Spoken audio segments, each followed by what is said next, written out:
Bismillah. Assalamualaikum warahmatullahi wabarakatuh. A'udzu billahi minasy syaithanir rajim. Bismillahir rahmanir rahim.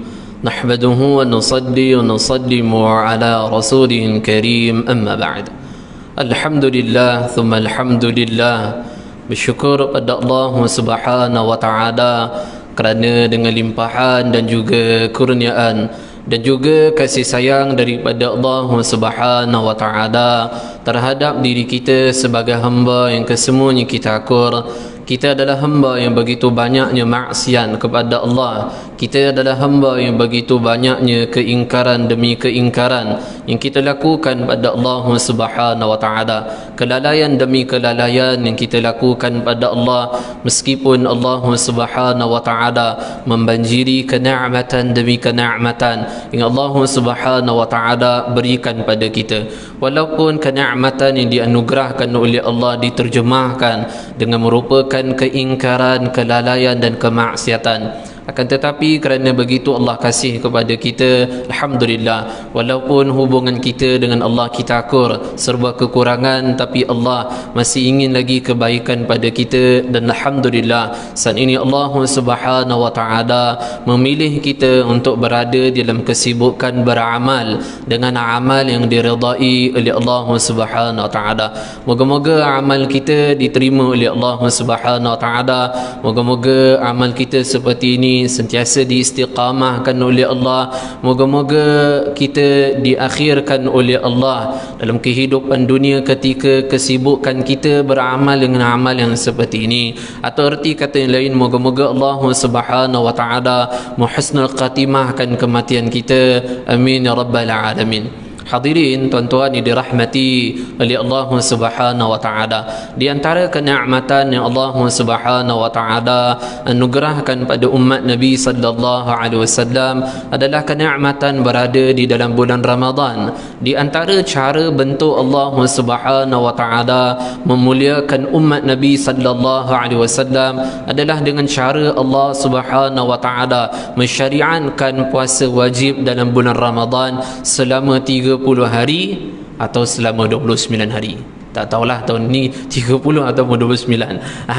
Ini di antara cara bentuk Allah Subhanahu wa taala memuliakan umat Nabi sallallahu alaihi wasallam. Allah Subhanahu wa taala mensyariatkan puasa wajib di dalam bulan Ramadan. Hadirin tuan-tuan yang dirahmati oleh Allah Subhanahu wa taala, Al-Imam Al-Hafiz Ibn Rajab Al-Hanbali rahimahullahu taala, ia adalah seorang ulama yang alim, ia adalah seorang ulama hadis, ia adalah seorang ulama yang faqih, seorang ulama yang begitu sangat alim di dalam mazhabnya, iaitu mazhab Imam Ahmad ibn Hanbal rahimahullah. Al-Imam Al-Hafiz Ibn Rajab Al-Hanbali seorang ulama termasuk daripada kalangan musannif ataupun muallif, seorang ulama yang juga terkenal dengan karya-karya karangannya. Ia adalah seorang ulama yang telah tinggalkan kita lebih kurang 473 tahun yang lepas. Al-Imam Al-Hafiz Ibn Rajab Al-Hanbali rahimahullah, ia memiliki karya-karyanya, di antaranya adalah Al-Ahwal Al-Qubur, satu kitab yang ia karang membahas mengenai perihal isi kandungan yang ada di dalam neraka. Ia membahas mengenai para salafus salih, para tabi'in yang meninggal ketika mendengar riwayat mengenai isi kandungan yang ada di dalam neraka. Dan ia juga telah mengarang beberapa karya yang lain, iaitu seburuk-buruk tempat kembali seorang hamba, iaitu menceritakan perihal isi kandungan neraka dan juga menceritakan perihal bagaimana kedudukan kubur seorang itu, bagaimana keadaan ruang kubur yang Allah Subhanahu wa taala berikan pada seorang mukmin, seorang fasik, seorang kafir. Ia juga telah mengarang kitab Mawsu'ah war Rasail, iaitu ia karang satu kitab, ia letakkan beberapa fasal, beberapa bab, tajuk, kemudian ia letakkan beberapa hadis, kemudian secara panjang lebar ia bahas, ia syarah hadis tersebut. Ia juga telah mengarang kitab Lataiful Ma'arif, Kitab ni padu teruk lah bagi saya lah. Kitab ni adalah kitab yang layan. Kalau baca waktu malam, saya boleh sumpah atas nama Allah, memang langsung tak akan mengantuk nanti kalau baca kitab ni. Kalau setelah Isyak sampai subuh memang tak akan sedar. Apatah lagi macam kami lah, para asatizah nak cari poin, biasa rujukan terbaik bagi saya adalah kitab ini. Meskipun Imam Baihaqi lebih awal sudah karang kitab perihal bulan-bulan yang utama dalam agama Islam, di antaranya seperti Fadailul Awqat. Bahkan setelah itu Al-Imam Al-Hafidh Ibn Rajab pula datang karanglah kitab mengenai cerita perihal bulan-bulan besar dalam agama Islam. Judul kitabnya adalah Lataiful Ma'arif. Kitab ni terbahagi pada 2 jilid. Satu kitab yang begitu sangat-sangat indah, begitu sangat-sangat luas pembahasannya, begitu sangat mendalam. Cerita mengenai bulan-bulan yang dalam Islam, yang masing-masing bulan tersebut memiliki keutamaan fadilah yang tersendiri. Di antaranya adalah Syahrul Ramadan, perihal bulan Ramadan. Dalam pembahasan bulan Ramadan ada beberapa, di antaranya adalah pertama sekali yang dikemukakan oleh Al-Imam Al-Hafidh Ibn Rajab adalah kelebihan bagi orang berpuasa itu sendiri. Rawahul Bukhari wal Muslim fi sahihima. Hadis yang telah diriwayatkan oleh Imam Bukhari dan juga Imam Muslim di dalam kedua-dua kitab sahih mereka. Nabi sallallahu alaihi wasallam bersabda, sesungguhnya setiap amal itu adalah untuk anak Adam. Setiap amal yang ia lakukan akan dilipat kali ganda 10 hingga ke 700. Melainkan puasa kerana Allah Azza wa Jal berfirman, sesungguhnya melainkan puasa hamba-hambaku, akulah yang akan memberikan ganjaran pada mereka kerana mereka meninggalkan syahwat makan minum keranaku. Oleh kerana itu puasa amalan hambaku, maka akulah yang berikan ganjaran pada mereka. Sesungguhnya bau mulut orang yang berpuasa di sisi Allah adalah lebih harum daripada haruman misk, atau lebih harum daripada haruman kasturi. Mengakhiri hadis ini, Nabi sallallahu alaihi wasallam bersabda, sesungguhnya bagi orang yang berpuasa itu akan Allah anugerahkan kepadanya farhatan, 2 jenis kegembiraan. Pertama adalah fi iftar, ketika saat ia berbuka. Yang kedua adalah fi liqa'illah, ketika pertemuan dia dengan Allah Subhanahu wa taala. Hadis ni agak panjang sikit. Kemudian hadis ini telah disyarah dengan begitu lebih sangat panjang oleh Al-Imam Al-Hafidh Ibn Rajab. Okey. Yang pertama, Nabi sallallahu alaihi wasallam bersabda, setiap amal anak Adam itu adalah untuknya. Satu amal ia lakukan akan dilipat kali ganda 10 hingga ke 700. Diriwayatkan pernah satu ketika Sayyidina Ali radhiyallahu taala bin Abi Talib karamallahu wajhah didatangi oleh isterinya Sayyidah Fatimah Zahra binti Rasulullah sallallahu alaihi wasallam. Kata Sayyidah Fatimah, ya Ali, boleh tak menuju ke pasar, tolong masuk pasar, dapatkan ku satu buah delima. Tiba-tiba terliur pula nak makan buah delima. Maka Sayyidina Ali mengatakan, baiklah. Ketika sampainya Sayyidina Ali di pasar, belilah satu buah delima tersebut. Ketika perjalanan balik di rumah, terserempak dengan seorang miskin, fakir. Sayyidina Ali tanya, ya fakir miskin, kamu ni nak ke buah delima yang aku pegang ni? Maka dia angguk-angguk, dia kata nak. Kemudian Sayyidina Ali pun memberikanlah padanya. Memberikan kepadanya tu maksudnya apa? Melihat ganjaran pahala yang ada di depan mata.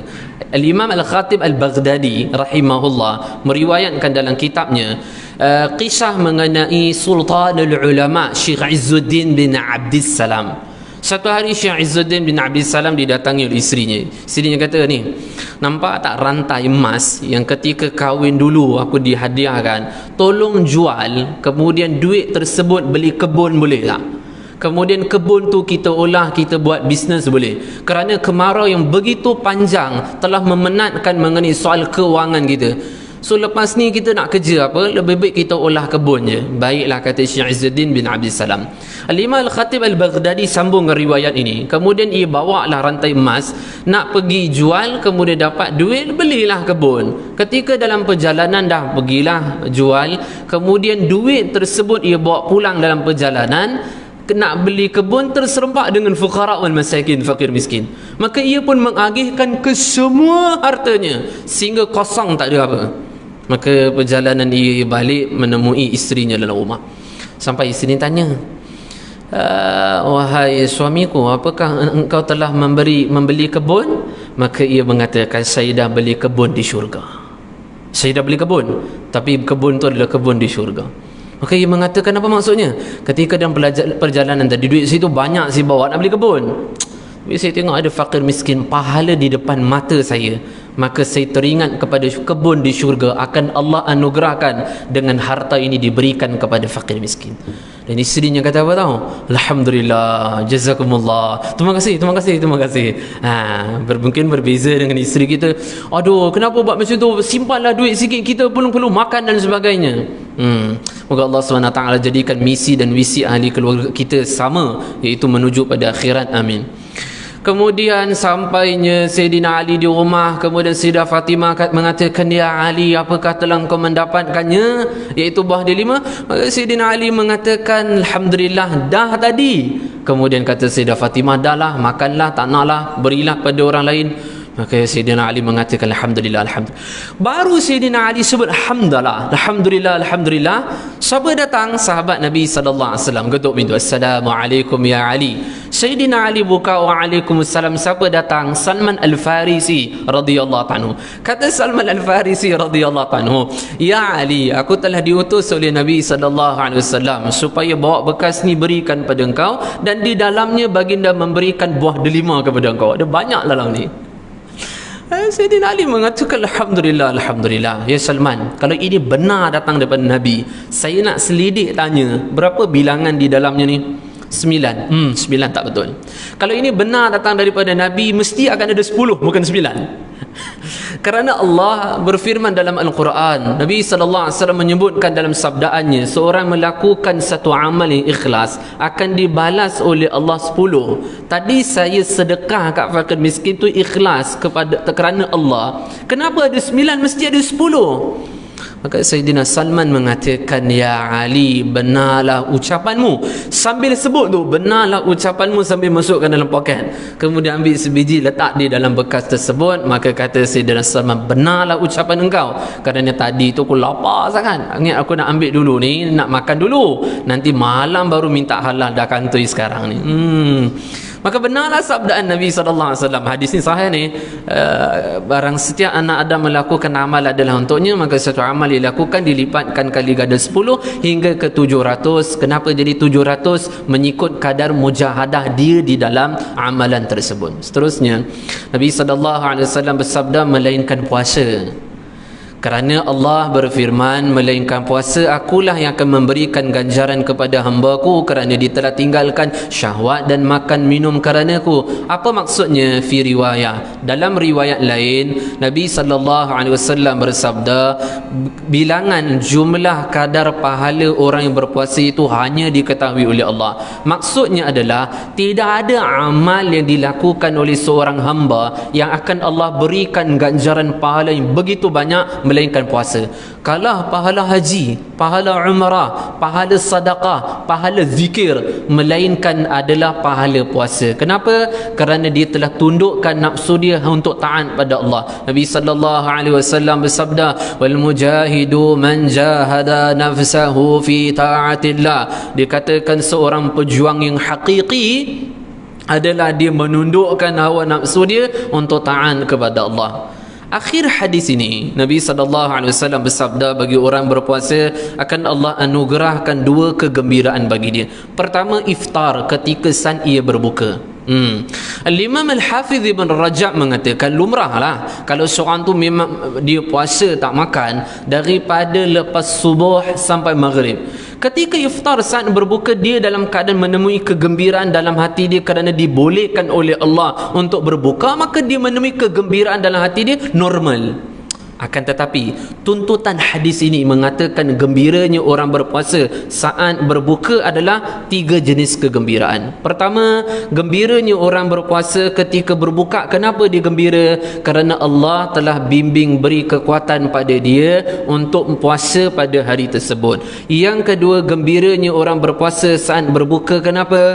Kerana Allah memelihara dia daripada tidak melakukan perkara-perkara boleh membatalkan puasanya. Yang ketiga, ketiga, kenapa orang yang berpuasa tu gembira saat berbuka seperti hadis Nabi sallallahu alaihi wasallam ini? Kerana dia telah dijaga pelihara oleh Allah daripada tidak melakukan sebarang amal yang boleh membatalkan pahala puasanya. Nabi sallallahu alaihi wasallam bersabda dalam hadis yang diriwayatkan oleh Imam Bukhari dan Muslim, seorang yang berpuasa dia berbicara dengan pembicaraan dusta, maka pembicaraan dusta itu Allah Ta'ala tidak berhajat ataupun tidak berharap pada amal makan minum yang ditinggalkan. Maksudnya puasanya tersebut pahala di sebaliknya tidak akan diberikan oleh Allah kepadanya, sah-sah je, tapi di sebaliknya pahala begitu besar tidak akan dianugerahkan oleh Allah kepadanya. Yang kedua, Nabi SAW bersabda, bagi orang yang berpuasa itu akan Allah kurniakan dua kegembiraan. Pertama saat berbuka, yang kedua fi liqa'illah, ketika saat pertemuan dia dengan Allah. Di sini kata Al-Imam Al-Hafidh Ibn Rajab Al-Hanbali rahimahullah,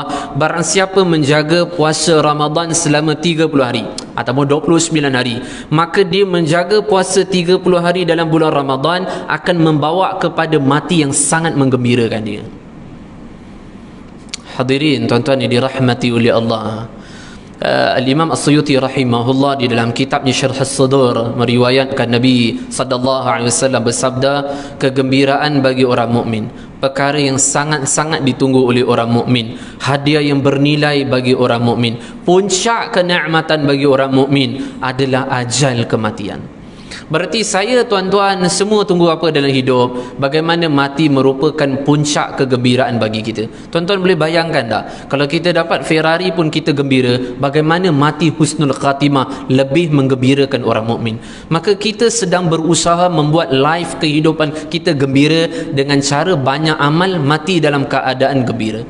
Sebab itu ada hamba-hamba yang ingin hati dia gembira kerana keduniaan.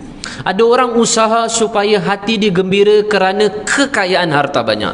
Ada orang usaha hati dia supaya gembira dengan kenderaan yang mewah. Ada orang usaha membuat hati dia gembira dengan rumah yang besar. Usaha untuk memperoleh ketenangan, kegembiraan ini semua dikecaikan oleh Allah, semua dihancurkan oleh Allah, dikecewakan oleh Allah. Tahu kenapa? Kerana Allah menyimpan qalbu tadi supaya gembira hanya saat menemui ajal kematian. Hadirin tuan-tuan dirahmati oleh Allah, Al-Imam Al-Hafidh Ibn Rajab dalam kitab ni Syair, ia mengatakan, apakah kamu tidak merenung dengan kehidupan seorang yang dia telah membeli pakaian yang mahal, yang mewah, yang baru, yang cantik, yang kononnya ia memakai pakaian ini ketika datangnya satu Syawal. Ketika datangnya satu Syawal, kesemua bergembira kerana Yaumul Aid, hari raya. Dia yang memiliki pakaian yang mewah tersebut malah dia sedang bersedih ketika satu Syawal, kerana ketika itu dia memakai kain kafan. Ketika itu dah beli baju raya awal dah, cantik-cantik, qada 2 tahun, lawa, smart, nampak macho lah. Kononnya balik kampung tunjuk kat orang kampung, oh saya berpakaian ni, mungkin jekel ke apa dan sebagainya. Ketika itu dia fikir akan gembira dengan memakai pakaian baru, ternyata bersedih kerana memakai kain kafan. Maka Allah menyimpan kegembiraan orang mukmin hanya untuk kematian. Sebab itu Al-Imam Al-Hafidh Abu Naim dalam kitabnya Hilyatul Awliya meriwayatkan athar atau sebutan seorang ulama tabi'in yang bernama Al-Imam Sayyidina Dawud At-Tai. Ia mengatakan, barang siapa yang menjadikan kehidupannya seperti bulan Ramadan, sepanjang hidup dia seperti bulan Ramadan, maksudnya sentiasa mengekang hawa nafsu, nescaya matinya ibarat seperti Idul Fitri. So berhajat kepada mati ibarat seperti menggembira Idul Fitri, maka kekanglah hawa nafsu. Seorang ulama Mesir, ia bersyair, ia mengatakan, ketika kamu lahir dalam keadaan menangis, orang dikelilingi kamu dalam keadaan tersenyum gembira menyambut kehadiran kamu. Olahlah kehidupan kamu, maksudnya sibuklah dengan amal, sehingga mati kamu tersenyum gembira, malah dikelilingi kamu pula bersedih menangis kerana kepergian kamu. Yang seterusnya tuan-tuan yang dirahmati oleh Allah, Syahrul Ramadan asy-syahr sabar. Bulan Ramadan bulan kesabaran. Nabi sallallahu alaihi wasallam bersabda, bulan Ramadan adalah bulan kesabaran dan kesabaran itu tidak akan dibalas oleh Allah melainkan Allah membalaskan syurga untuknya. Allah Subhanahu wa taala berfirman dalam Al-Quranul Karim dalam surah Ali Imran ayat yang last sekali, ayat yang ke-200. Allah Taala berfirman, ya ayyuhalladzina amanu sabiru wa sabiru wa rabitu wattaqullaha la'allakum tuflihun. Allah SWT berfirman, ya ayyuhalladzina amanu sabiru wa sabiru, wahai hamba-hamba yang beriman, sabarlah kamu dan perkuatkanlah sabar kamu. Sabar, nak kena sabar dan perkuatkan sabar pada 3 jenis. Pertama, sabar menjalankan perintah ketaatan pada Allah. Yang kedua, sabar pada meninggalkan larangan dilarang oleh Allah. Yang ketiga, sabar pada perkara takdir buruk yang diberikan oleh Allah. Al-Imam Al-Hafiz Ibn Rajab mengatakan, ketiga-tiga kesabaran ini mencakupi bagi satu amalan puasa. Ketiga-tiga jenis kesabaran mencakupi bagi satu amalan puasa. Kita tengok sabar pada menjalankan perintah ketaatan pada Allah.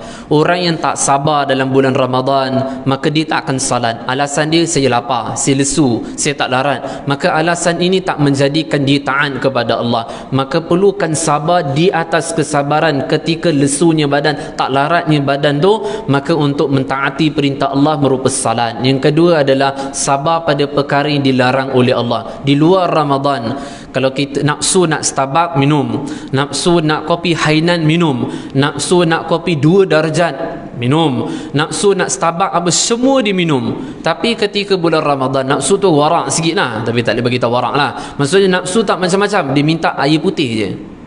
Dia jadi wali sikit time tu lah. Tak wali banyak pun. Dia tak minta banyak air pun kat kita. Dia minta air putih je.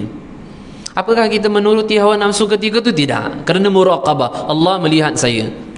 Walaupun kita duduk berseorangan, boleh je buka peti ais minum, tapi kerana meyakini ada pandangan Allah kepada saya, maka sabarlah pada perkara yang dilarang oleh Allah, menyebabkan tak boleh seorang itu makan minum di waktu siang hari dalam bulan Ramadan. Yang ketiga, takdir buruk ketika dalam bulan Ramadan. Apa-apa jenis bentuklah ujian yang tersendiri yang Allah berikan pada kita. Sebab itu Nabi SAW bersabda yang mafhumnya, sekiranya seorang itu datang kepada kamu membuat kamu marah, maka berbicaralah kepada dia dengan pembicaraan inni saim, sesungguhnya aku ini tengah sedang berpuasa. Yang seterusnya, syahrul Ramadan asy-syahrul maghfirah. Bulan Ramadan bulan secara besar-besaran pengampunan daripada Allah. Al-Imam Al-Hafiz Ibn Jauzi rahimahullah dalam kitabnya At-Tazkirah, ia mengatakan, kalau kamu mendatangi ahli kubur, kamu mendatangi ahli kubur dan kamu mengatakan ahli kubur, berbicaralah kamu, nescaya saat ini ahli kubur akan bercakap, kami ini sekarang tengah berangan-angan kepada Allah supaya Allah kembalikan kami hidup semula di dunia untuk mengkecapi nikmat sesaat dalam bulan Ramadan. Ahli kubur dia tak cakap tau supaya dia dikembalikan 10 malam terakhir bulan Ramadan. Duduk 1 hari je penuh dalam bulan Ramadan. As-sa'ah, 1 saat saja. Kenapa? Kerana mereka memahami sekarang ini pengampunan besar-besaran Allah mengampuni hambanya dalam bulan Ramadan. Allah begitu membanjiri pahala kepada hamba-hambanya ketika bulan Ramadan, tapi mereka hanya tinggal angan-angan, tapi tak ada ruang dan peluang untuk amal. Kita berada pada bulan yang diangan-angan oleh ahli kubur, sedangkan bukan hanya tinggal angan-angan, tapi ada ruang dan peluang untuk memperbanyakkan amal pada bulan ini. Hadirin tuan-tuan yang dirahmati oleh Allah Subhanahu wa taala, bulan Ramadan bulan pengampunan secara besar-besaran. Allah Taala mengampuni hamba-Nya. Rawahul Bukhari wal Muslim fi sahihima. Hadis yang diriwayatkan oleh Bukhari dan Muslim dalam kedua-dua kitab sahih mereka. Hadis ini masyhurlah, terkenal sangat. Nabi sallallahu alaihi wasallam bersabda, man shama Ramadan imanan wa ihtisaban ghufira lahu ma taqaddama min dhanbi. Fi riwayah wa la ta'akhkhar. Nabi sallallahu alaihi wasallam bersabda, barang siapa yang berpuasa dalam bulan Ramadan dalam keadaan penuh keimanan, mengharap ganjaran pahala di sisi Allah, maka Allah mengampuni seluruh dosa-dosanya. Dalam riwayat lain, wala ta'akhir, meskipun dosa yang akan mendatang sekalipun, kesemuanya akan diampuni oleh Allah. Maka sebab tu ulama punya hasrat biar mati dalam bulan Ramadan. Al-Allamah Ad-Doktor Profesor Syekh Sa'id Muhammad Alawi Al-Maliki. Muridnya tu banyaklah. Di antaranya Syekh Ahmad Fahmi Zamzam rahimahullah, di antaranya Syekh Nuruddin Al-Banjari hafizahullah, di antaranya Syekh Fu'an Kamaluddin Ar-Rambawi hafizahullah.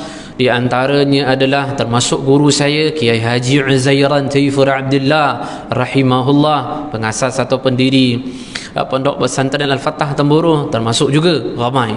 Ia mati dalam bulan Ramadan, atau ia meninggal di dalam bulan Ramadan, dan ia pernah berdoa dan mengatakan hasrat dan meminta orang lain berdoa kepadanya supaya mati dalam bulan Ramadan. Seorang tanya, ya doktor, profesor, kenapa minta doa macam tu? Ya, katanya, bulan Ramadan adalah bulan yang tak mungkin tak ada seorang hamba tak akan diampun oleh Allah.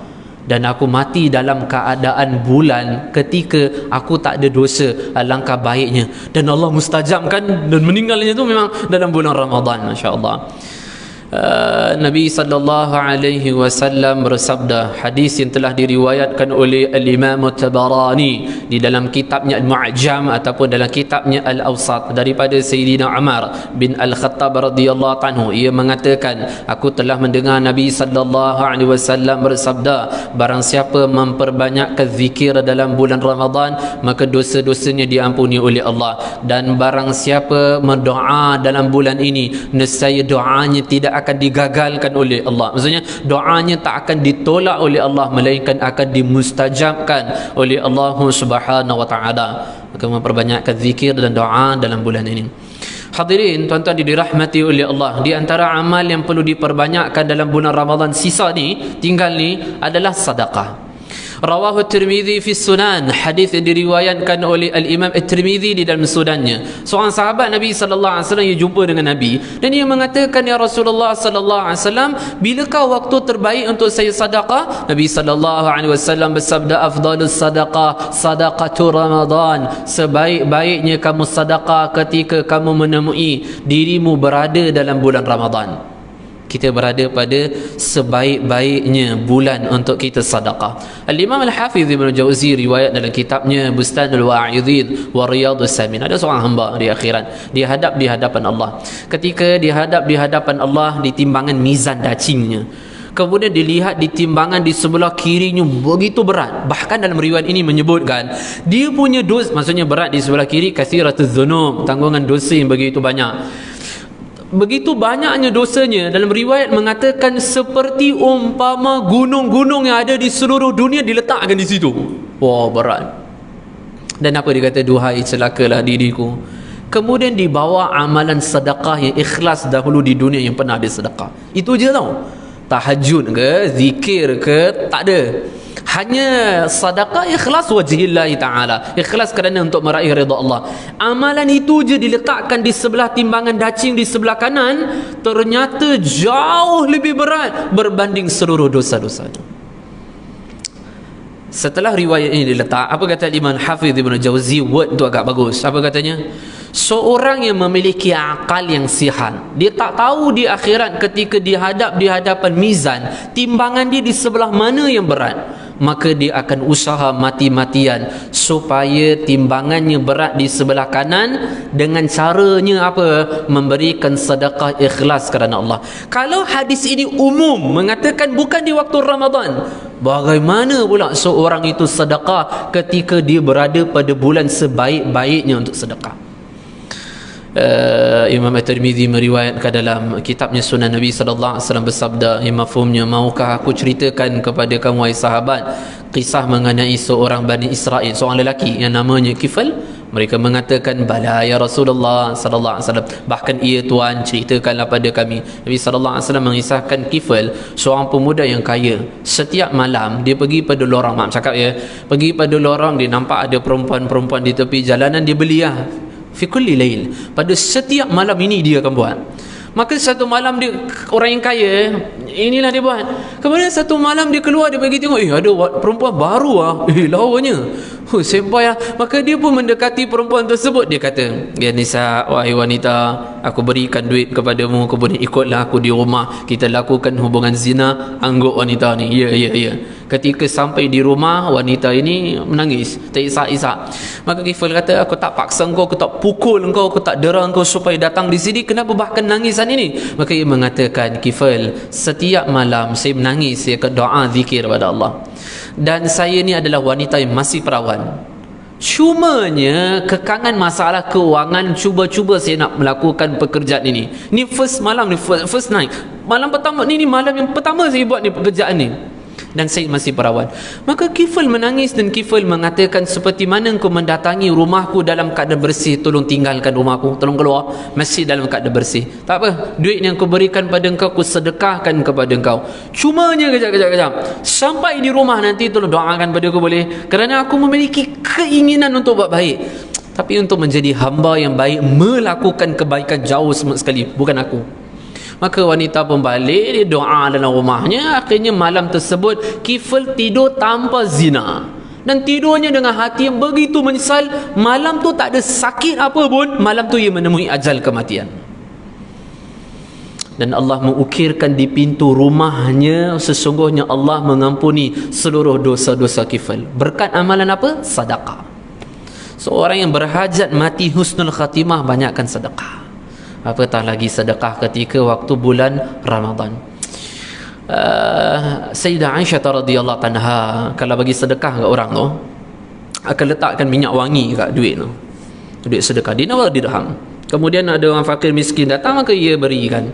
Maka orang tanya, ya Aisyah ummul mukminin, ini Nabi ibu ajar gini ke?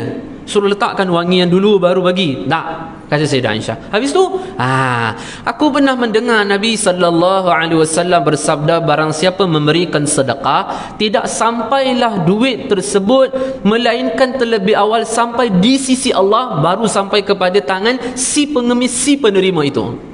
Takkanlah aku nak berikan kepada Allah tu yang biasa-biasa. Mestikanlah aku berikan terbaik, meletakkan wangi dulu. Kalau kita duit RM1 tu yang paling buruk tu kan, baru kita letak. Kononnya duit baru-baru ni tunggu hari raya 1 Syawal baru kita bagi dekat anak menakan dan sebagainya, anak buah dan sebagainya. Tengok cara memuliakan orang miskin, hakikatnya bukan memuliakan orang miskin, tapi memuliakan Allah dengan mendermakan yang terbaik. Kita memuliakan orang miskin itu kerana hakikatnya memuliakan Allah dengan pemberian tersebut. Maka di sini ulama mengatakan dalam kitab Madarijus Salikin, kalau orang faham konsep ini, kalau orang tu faham hakikat sedekah itu sampai di sisi Allah lebih awal, nescaya yang memberi itu lebih merasa gembira berbanding dengan si penerima tersebut.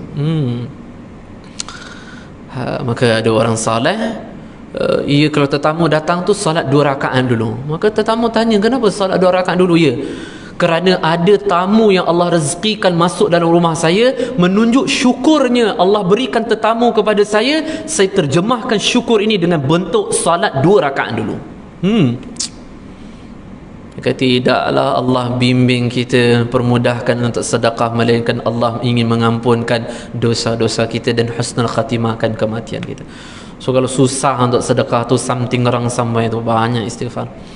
Hadirin tuan-tuan yang dirahmati oleh Allah Subhanahu wa taala, seterusnya di antara adab ketika seorang itu berbuka mungkin terlepas dan perlu diperbetulkan balik atau diperhatikan pada hujung Ramadan. Di antara adab tersebut, pastikan makan berbuka berikan pada orang lain.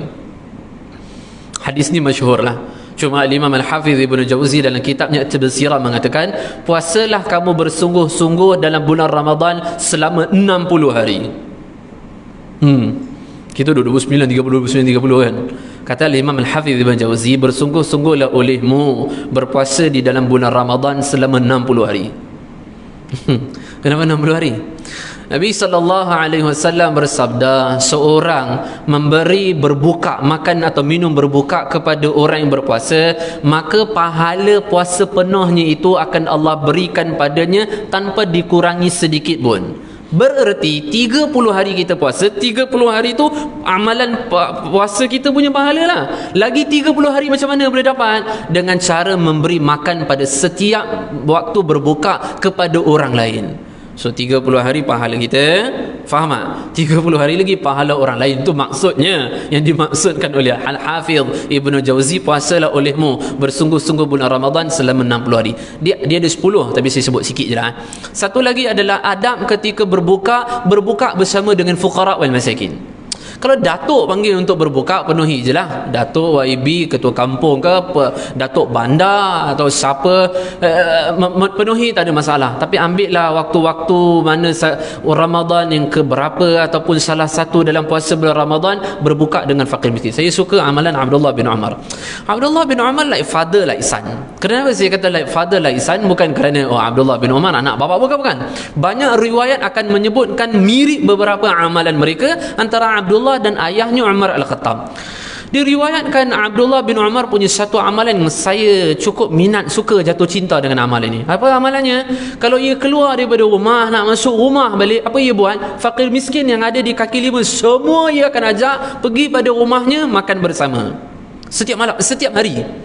Maka satu hari isterinya yang bernama Safiyah radhiyallahu anha, Safiyah tapau bungkus makan, datang kat tempat kaki lima, berikan bungkus makan pada fakir miskin dan mengatakan, aku berikan makan ini pada kamu sekiranya Abdullah mendatangi kamu dan mengatakan, jomlah menuju ke rumahku untuk makan bersama, tolong sangat-sangat jangan penuhi. Kata, aku dah berikan bungkus makan. Tayyib, na'am. Ketika Safiyah pun balik, datanglah Abdullah bin Umar, fakir miskin, jom kita ke rumahku makan bersama.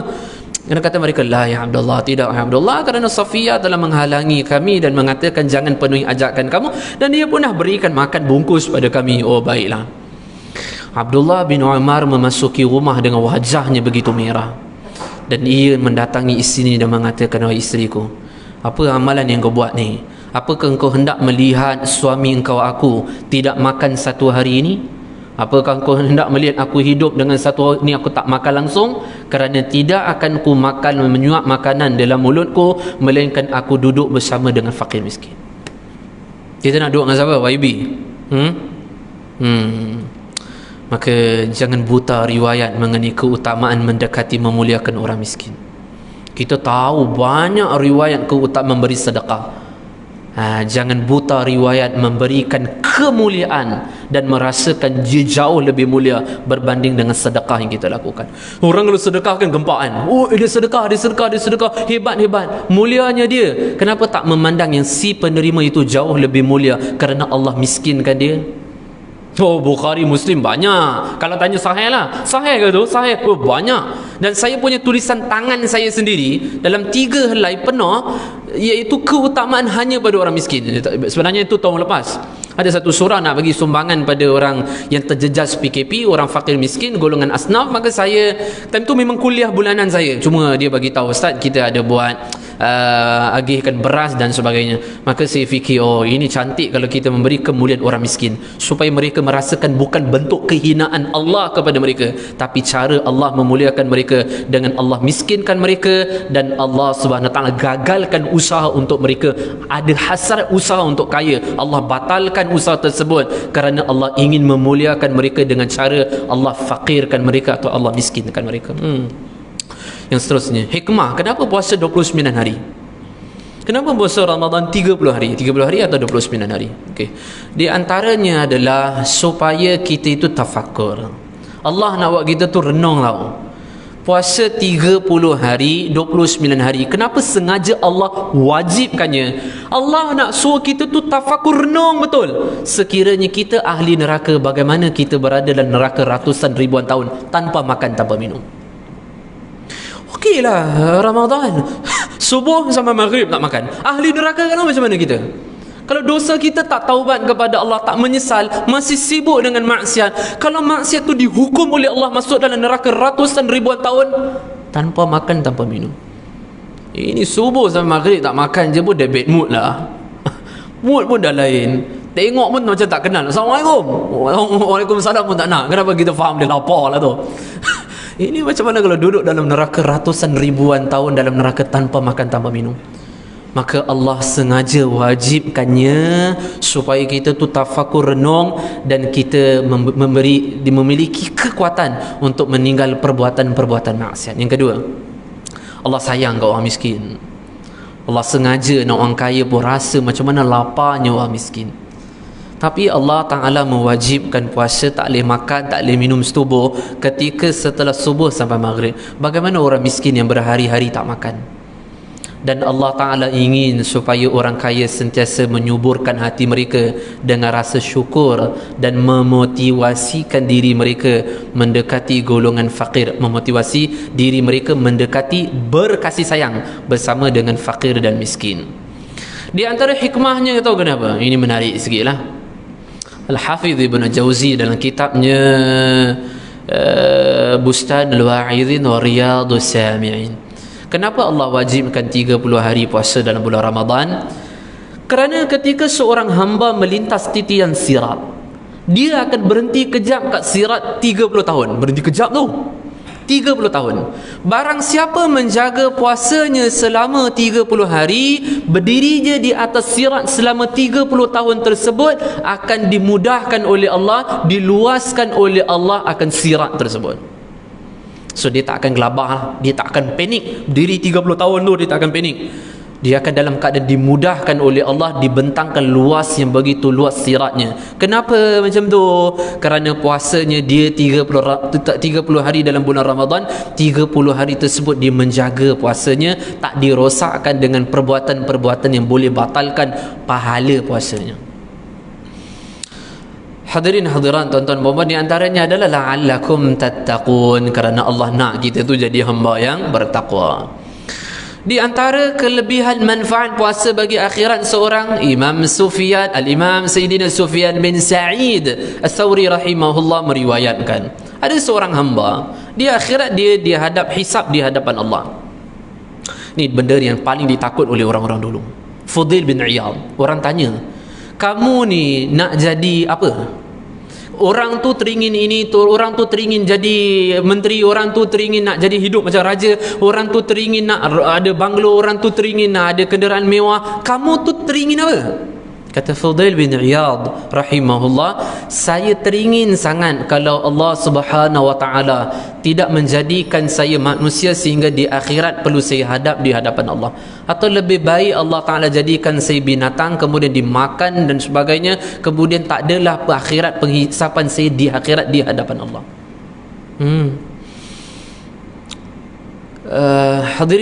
Hadirin tuan-tuan dirahmati oleh Allah Subhanahu wa taala.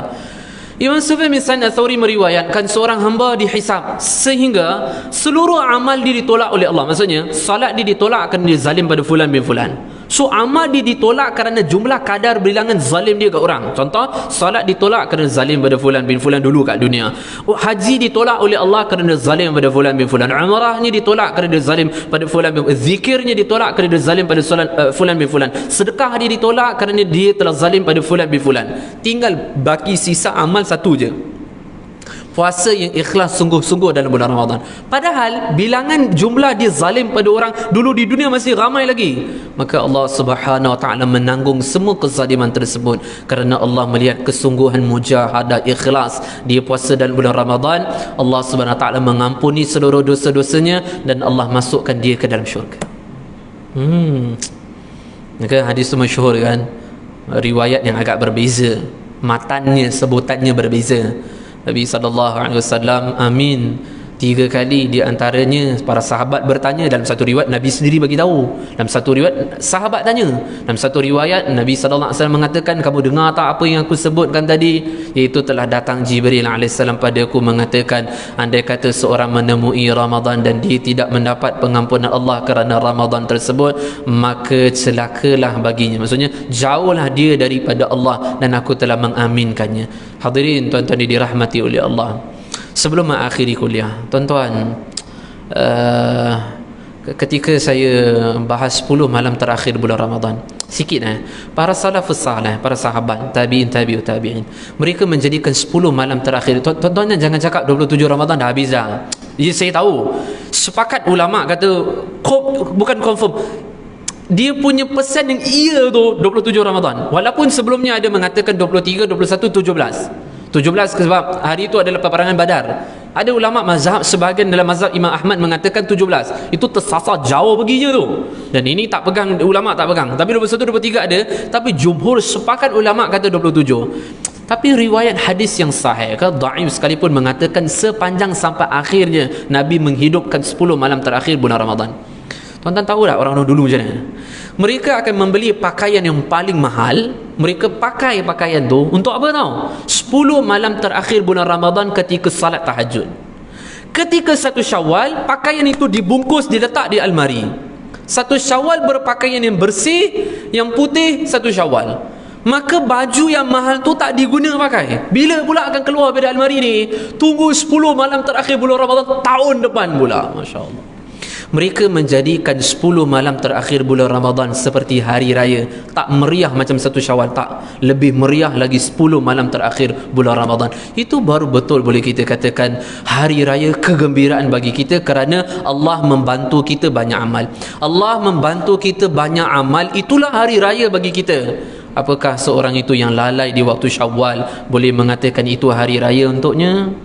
Sebab tu Imam Baihaqi sebut dalam kitabnya Fadailul Awqad, seorang yang memakai pakaian yang mewah, kemudian dikatakan apakah dia boleh bergembira ke 1 Syawal sedangkan dia tidak mengetahui apakah amal dia diterima oleh Allah ataupun Ramadan dia diterima oleh Allah. Bubuh pilih husnuzan dia kuat, kata Ramadan dia diterima. Apakah menunjukkan rasa syukur Ramadan diterima dengan kelalaian di 1 Syawal? Okey, last satu cerita boleh? Boleh? Last lah, so kita tutup lah.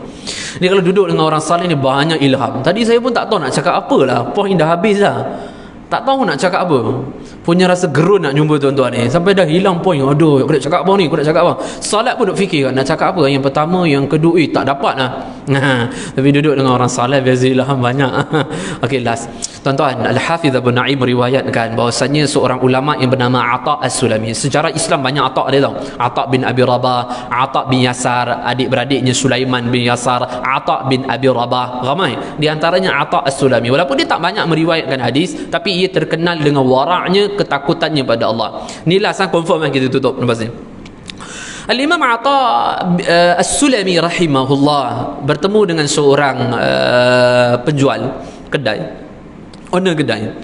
Dia datang membawa pakaian. Dia kata, wahai tuan kedai, ini pakaian saya beli, tolong tengok boleh tak? Pakaian ni saya jahit lama tau, lebih kurang 6 bulan. Tolong tengok kalau saya bagi ni agak-agak berapa boleh saya dapat duit dengan jahitan pakaian saya ni. Oh okey. Tengok, oh yang ni lebih kurang RM40 dia. Berapa? RM40. 6 bulan saya jahit, penuh teliti, RM40. RM40. Astaghfirullah. Maka nangis Al-Imam Ata'. Nangis. Ulama ni Imam Ata'.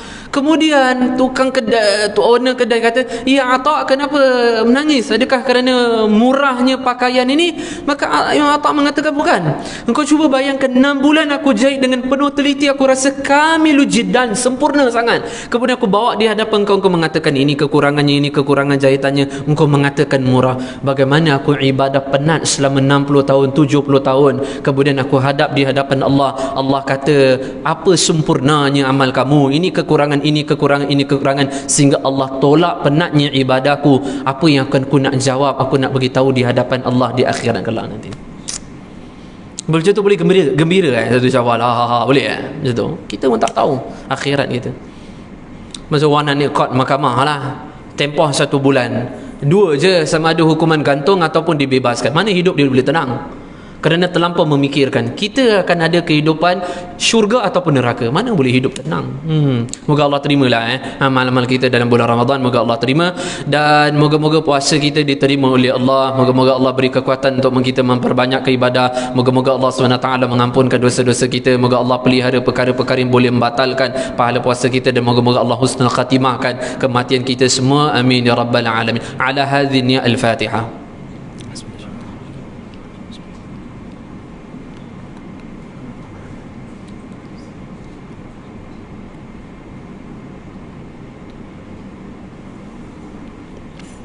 أعوذ بالله من الشيطان الرجيم بسم الله الرحمن الرحيم الحمد لله رب العالمين والعاقبة للمتقين ولا عدوان إلا على الظالمين اللهم صل على سيدنا محمد وعلى آله وصحبه أجمعين اللهم إنا نسألك رضاك والجنة ونعوذ بك من سخطك والنار اللهم إنك عفو كريم تحب العفو فاعف عنا وعن والدينا وعن جميع المسلمين والمسلمات والمؤمنين والمؤمنات الأحياء منهم والأموات برحمتك يا أرحم الراحمين ربنا هب لنا من أزواجنا وذرياتنا قرة أعين واجعلنا للمتقين إماما ربنا عليك توكلنا وإليك نبنا وإليك المصير ربنا آتنا في الدنيا حسنة وفي الآخرة حسنة وقنا عذاب النار وصلى الله على سيدنا محمد وعلى آله وصحبه وبارك وسلم سبحان ربك رب العزة عما يصفون وسلام على المرسلين والحمد لله رب العالمين والسلام عليكم ورحمة الله وبركاته.